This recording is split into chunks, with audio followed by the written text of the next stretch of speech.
Howdy y'all. Another video tonight of me working on the spar for the rudder. Here I'm attaching the counterbalance rib to the spar. I was able to use my squeezer, so it made it go real easy. Just a couple of squeezes, no big issues. Just a little fiddling around trying to get it to fit just right and get the tool in there. The next thing it has you do is go and rivet the reinforcement plates to the spar.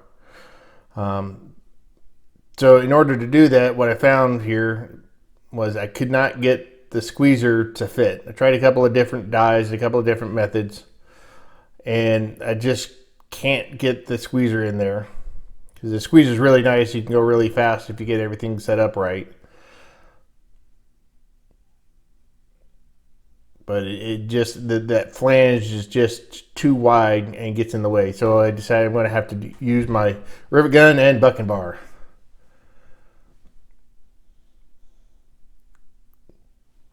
I also texted my neighbor to come over and help, just to help hold the spar still while I was doing the riveting. Just because it makes things easier to have somebody just kind of hold it still.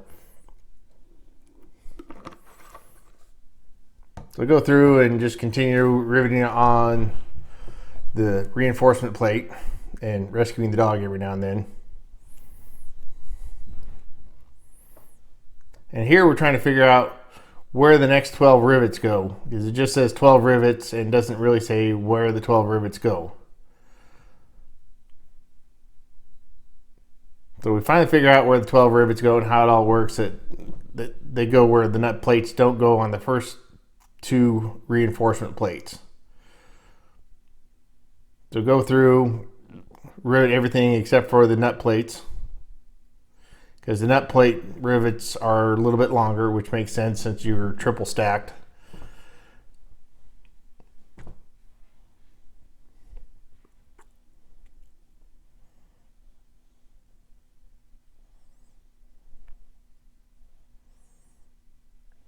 Go rescue the dog again.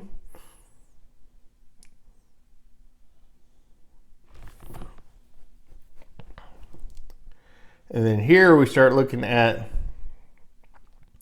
the nut plate that's called out. In the plans, it calls for a K1000-6.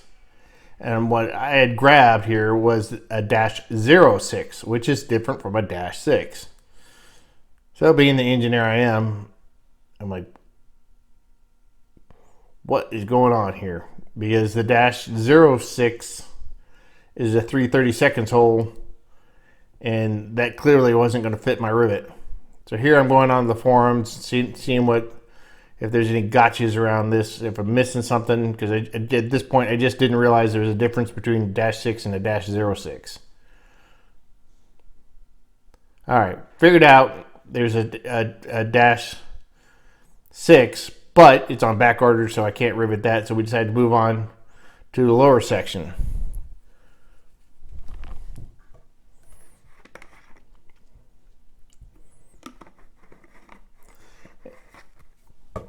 So I find my rivet size, work out how I'm going to get access to it and how I'm going to put my tool in there and how it's all going to rivet together. Get Chris to hold it. Start doing my rivets.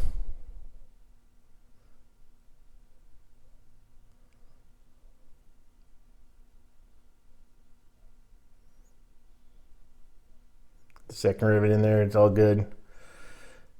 Then I do the third rivet.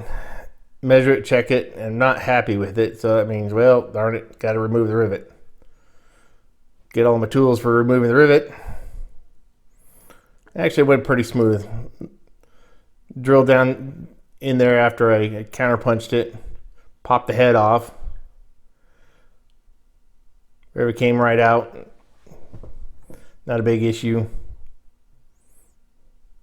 Get a new rivet. Rivet right on. Perfection. And then Chris calls it a night, heads on home, and I decided, well, I'm going to keep on trying to work here.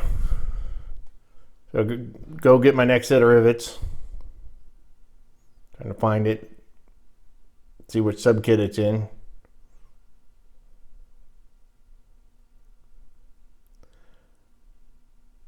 I start riveting. I think everything's going all right.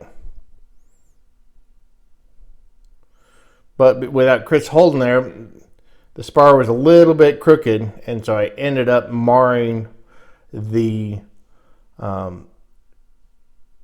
lower part there. And so now I have to get a new rudder horn. Thanks, everybody. Bye.